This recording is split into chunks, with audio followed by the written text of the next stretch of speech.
Hello and welcome to the show that refreshes the parts that other shows cannot reach, namely your wallet.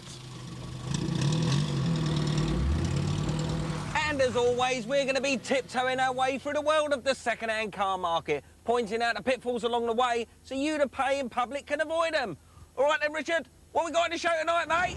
Later on, it's Noddy's car, the chubby little Austin A35. Then we're off to Glasgow. The challenge is, which of us can get there the cheapest? I think this car would dissolve before it got to the end of the Edgware Road, let alone Glasgow. Did you hear that rust fall out? So it's just not for me. But first, one of Mike's favourite cars. When VW launched the Corrado back in 1988, it almost transformed their company's reputation overnight. You see, up until then, they had a slightly dour image, and then they released the Corrado. And in VR6 form, this car is a super coupe with 190 brake horsepower that propel you from 0 to 60 in under 7 seconds. And believe you me, that's pretty quick.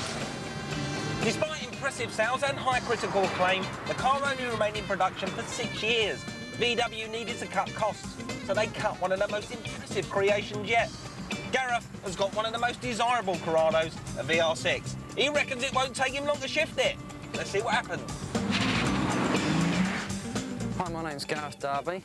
This is my Corrado VR6, which I love and adore, but unfortunately, as I've just become a father, we need a more practical car, so I'm going to have to sell it. I love the Corrado. It really is a very nice car. It's a driver's car. Everything's set up, you know. I mean, it's comfortable to sit in. It goes around the corner as well. A very fast car. This is my girlfriend, Tanya. Hello. And this is my little boy, Reese, who's 10 days old today. He's part of the reason we're selling the Corrado, and I hope he appreciates the sacrifice we're making. We'd gone down to the shop where we were going to get the pram from, just to see how it was going to fit into the boot, and there was no way it was going to go in there. We had the parcel shelf out, and we had the rear seats down, and, you know, just it wasn't going to happen. So I was sad to see it go, but I've got a baby boy instead now, so... I've got a routine that I do every Sunday, or, you know, at least once a week. I like to clean the car, chamois it, wax it, polish all the windows, dress all the tyres, and I clean under the engine. If you're going to have a car, you might as well look after it, so it's what I enjoy doing. So I'm looking for $8,995 for the Corrado, which I think is a fair price, considering it's in good condition and it's been well looked after. My insurance is coming to an end soon, and I've got to pay off the loan on the new car. So hopefully I won't have to go down too much, but, you know, if push comes to shove, I'd take $8,500 for it. But let's hope we don't have to go that low.